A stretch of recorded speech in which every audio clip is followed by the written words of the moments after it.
when the No Child Left Behind Act came out, it was first established in 2001, there was very, very little, if not any, input from Native communities. Since 2005, we have gone out into Indian country.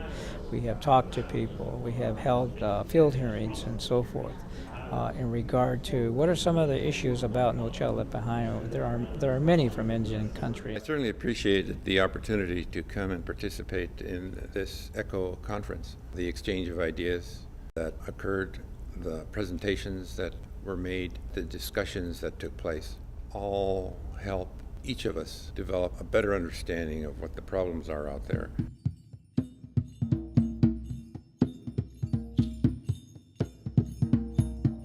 Unfortunately, if our testing instruments are set up in a way that the creators think is culturally neutral, I guarantee you that they're wrong.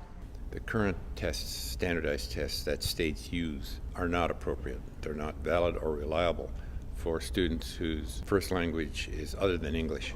High standards is a very important idea, but standardization is the aspect of uniforming an idea. And is uniformity an aspect of our diverse natural systems? Yes or no? Not really. Culture shapes mind.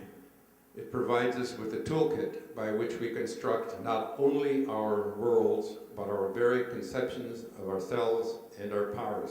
I knew that culture was important, but I was unaware of the fact that a good grounding in traditional Native culture for Indian students was a key to their educational success overall. Each of us are significantly influenced by our cultural base, the environment we grow up in, and unless schools recognize that when they develop their curriculum and when they train their teachers, then we will continue to fail large numbers of students. There are a number of needs, and I'm just going to boil them down to 4. It's been recognized that more Native teachers need to be educated and certificated. Instruction in the children's native languages in the schools, which isn't always verbally, but sometimes non-verbally.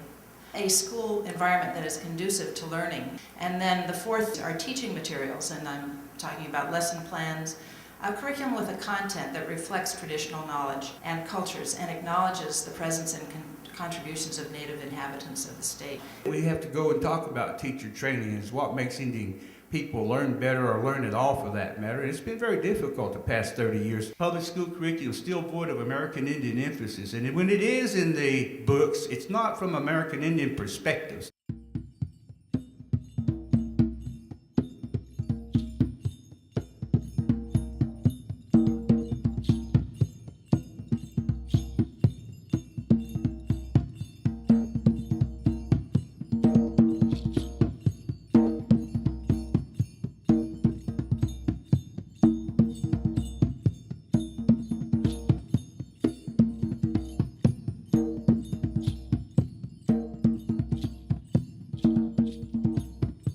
Want more input from Native communities to become part of the process, which basically has to do with policies, procedures, and also having a voice in relationship to how these policies, procedures are passed. It comes down to helping young people acquire the skills to be the future leaders, to enter into other professions. Why not do this now? Why not incorporate culture into curriculum? I look around the room and I see us.